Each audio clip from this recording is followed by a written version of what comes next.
China is trying to block companies connected to the U.S. military from accessing rare earth magnets. China is set to ban the selling of these supplies to 16 U.S. companies. All but one are in the defense and aerospace industries. And the U.S. military really needs these materials. It's used to make F-35 fighter jets, submarines, missiles, radar systems, and drones, to name a few. Something just happened in Beijing that a former White House advisor said gives China the power to forbid any country on earth from participating in the modern economy. Not a sanction, not a tariff. A regulatory rewrite that no Western country had ever attempted. On October 9, 2025, China's Ministry of Commerce issued announcement number 61, for the first time applying the Foreign Direct Product Rule, FDPR, to rare earths, restricting any product anywhere on Earth that contains even trace Chinese rare earth content. 5 new heavy rare earths, holmium, erbium, thulium, europium, and ytterbium, added to the 7 already restricted, with controls extended to refining technologies, equipment, and entire production lines. Chinese firms forbidden from cooperating in rare earth fields. Foreign entities classified as dual-use or military end users formally barred from receiving export licenses. And the most devastating detail, markets erased over $1.5 trillion in value in just 2 days following the announcement. Dean Ball, who served as senior advisor in the White House Office of Science and Technology Policy earlier this year, posted, "China has crafted a policy that gives it the power to forbid any country on earth from participating in the modern economy." The unthinkable did not happen in a war room. It happened in a press release. And the United States, the country that wrote the Foreign Direct Product Rule in 1959 to control the world's semiconductors, just had it weaponized against it by a Chinese ministry it cannot regulate. Share this everywhere, because what just happened to America's industrial base, China copying Washington's own Foreign Direct Product Rule and turning it into a global rare earth chokehold over any product containing Chinese origin material, Ford halting production of its Explorer model in 2025 due to rare earth shortages, Suzuki and Ford factories grinding to a halt within 2 months of the April 2025 controls, Chinese rare earth magnet shipments to Germany falling 50% from March to April 2025, with German auto factories warning of mid-July idling, Trump backing down from his 100% tariff threat at the Busan summit on October 30th after $1.5 trillion of market value was wiped out, Secretary of State Marco Rubio convening 54 countries plus the European Commission in Washington on February 4th for an emergency critical minerals ministerial, Trump unveiling the $12 billion Project Vault stockpile in the Oval Office on February 2nd. And the Pentagon paying Linus a $110 minimum price floor on a 4-year offtake contract for neodymium praseodymium because no American company can produce the volumes needed, is not a trade dispute. It is the operational confirmation that the world's largest economy now depends on a single foreign government's permission to manufacture cars, chips, missiles, and jet engines. And that government is in Beijing.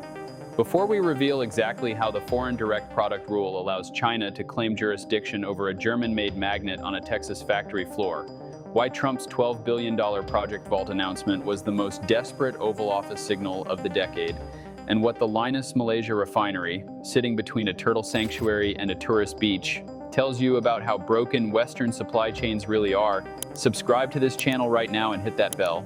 Because the rare earth crisis is not coming. The rare earth crisis is here, and the United States is now writing checks it has never written before to anyone willing to mine, refine, or stockpile a metal Beijing already controls. Here is what China actually did, and why the specific legal mechanism behind announcement number 61 represents the most aggressive extraterritorial export control in modern history. The new export controls mark the first time China has applied the Foreign Direct Product Rule, FDPR, a mechanism introduced in 1959 and long used by Washington to restrict semiconductor exports to China. For 66 years, the FDPR was the weapon America used to control the global semiconductor supply chain. China just took that exact weapon and pointed it at America's rare earth supply chain. The new rules prohibit the unauthorized export of technologies used in rare earth mining, smelting and separation, magnet making, and recycling, as well as the assembly, debugging, maintenance, repair, and upgrade of related production lines. Not just minerals, technologies, maintenance, equipment, even repair work on production lines. The long list of restricted items includes rare earth material and equipment that contain Chinese components, even those already exported overseas. Already exported, already on foreign soil. Beijing claims jurisdiction over them anyway. Henry Gao, professor of law at Singapore Management University, said, "This represents a sweeping extraterritorial expansion of China's export control regime, one that could severely disrupt global supply chains dependent on Chinese rare earth inputs and know-how." Sweeping, extraterritorial. Those are the words a legal scholar used to describe what China can now do to a Texas warehouse from Beijing.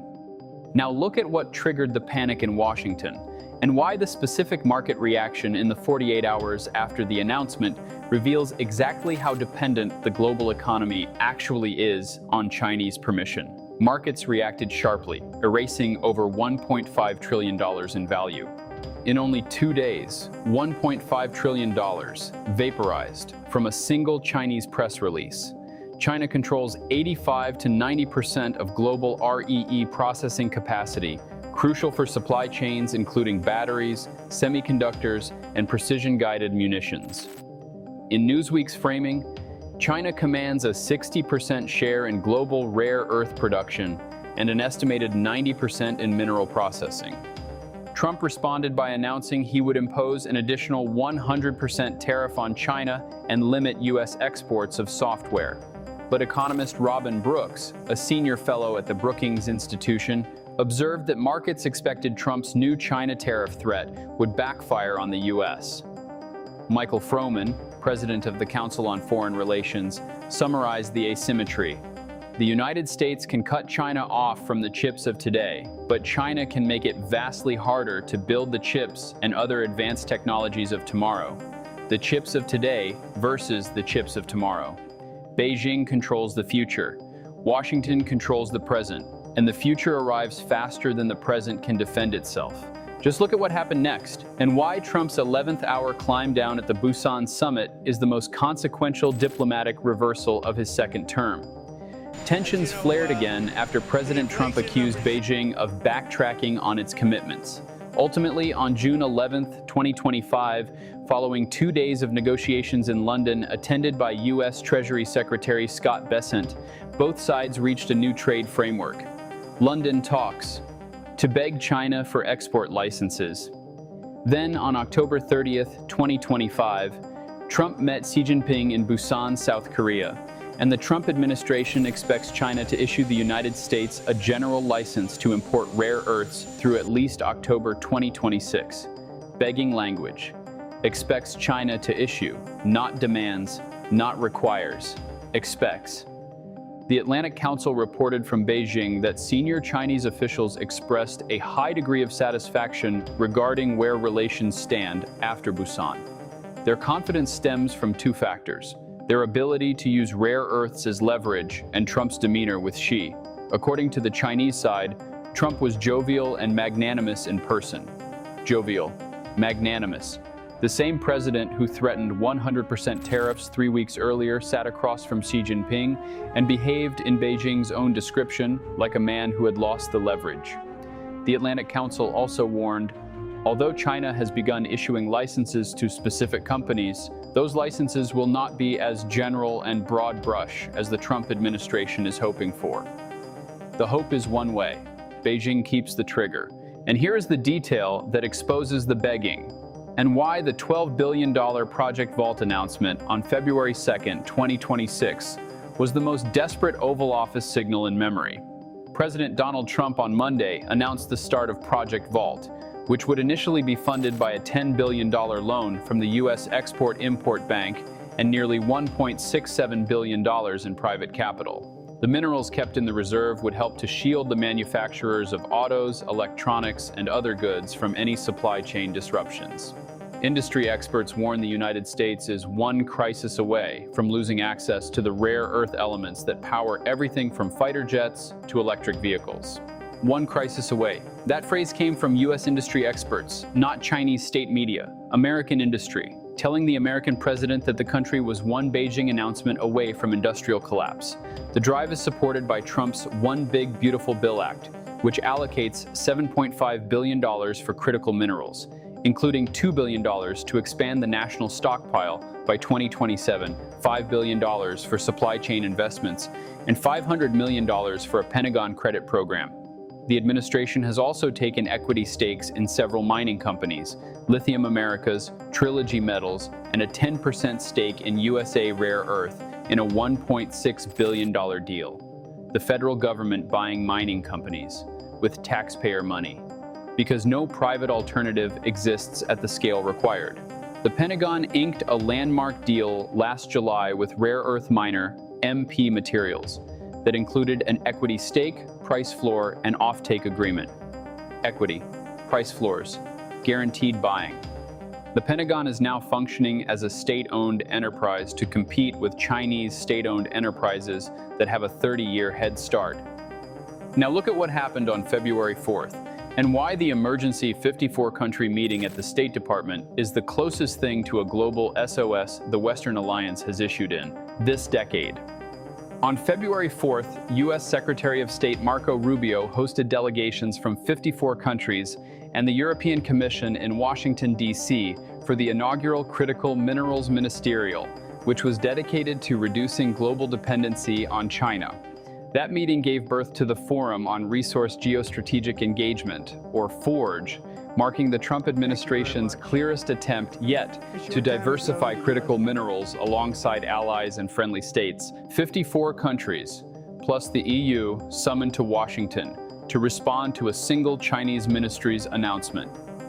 Graceline Bhaskaran, director of the Critical Minerals Security Program at the Center for Strategic and International Studies, told Time, China overplayed their hand and that you can't undo. But the same Time article noted, after China put restrictions on rare earth exports last April, it took less than 2 months for factories from Suzuki in Japan to Ford in Chicago to grind to a halt.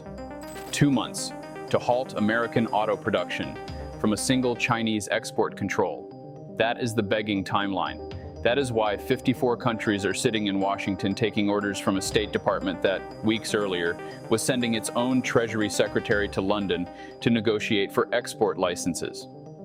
And here is what makes this rare earth chokehold specifically more devastating than any previous trade weapon. China has been building this advantage for 30 years, while America was still permitting wastewater spills. During his first term, President Trump started righting this disproportionate advantage with Executive Order 13,817, but the resulting decline in production was accelerated by the Mountain Pass wastewater spill in 1996, which resulted in the closure of that facility in 2002 on environmental grounds. Additional projects were not developed as permitting times averaged 29 years in America, 29 years, the average permitting timeline for an American mine. Mountain Pass only resumed operations in 2017, but now with the support of the Trump administration, will expand its facilities in 2026. Meanwhile, China seized the advantage with a much more permissive regulatory and permitting environment that allowed them to capture as much as 70% of extraction and 90% of processing of rare earths. The Pentagon is now paying Lynas a $110 minimum price for its latest 4-year offtake contract supplying NdPr, plus $258 million from the Department of War to build a heavy rare earth refinement facility in Seadrift, Texas. Lynas CEO Amanda Lacaze explained, "That has really been the tactics of the Chinese for many years. Keep the price low enough that there's no incentive for development outside China." The Pentagon is now subsidizing prices to overcome Beijing's 3-decade campaign of strategic underpricing. America is paying above market rates to Australian companies operating Malaysian refineries because no domestic alternative exists. That is what begging looks like in spreadsheet form. One thing is absolutely certain. On October 9th, 2025, China expanded rare earth controls and applied the foreign direct product rule for the first time.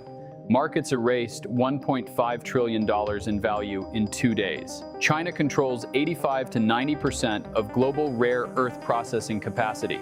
Ford halted Explorer production in 2025 due to rare earth shortages. Suzuki and Ford factories ground to a halt 2 months after the April 2025 controls. Chinese rare earth magnet shipments to Germany fell 50% in a single month. Trump backed down from his 100% tariff threat at Busan on October 30th. Rubio convened 54 countries in Washington on February 4th for emergency critical minerals talks. Trump unveiled the $12 billion Project Vault stockpile on February 2nd. The Pentagon is paying Australian Linus a $110 minimum price floor and $258 million for a Texas refinery. American mine permitting takes 29 years on average, while China captured 90% of processing.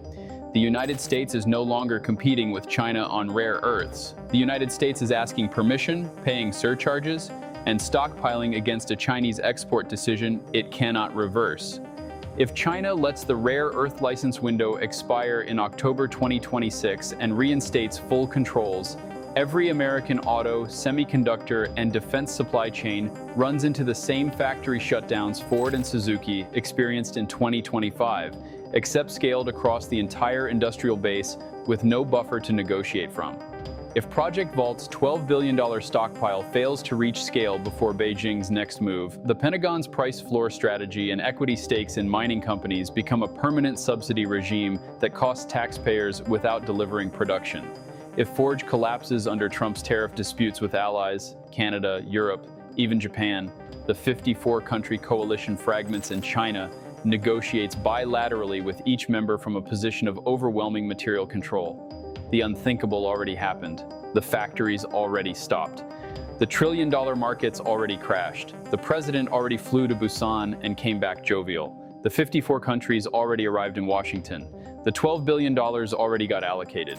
And Beijing is still the one deciding which licenses get issued, which companies get supplied, and which industries get to keep operating. America is not catching up. America is waiting. Stay tuned.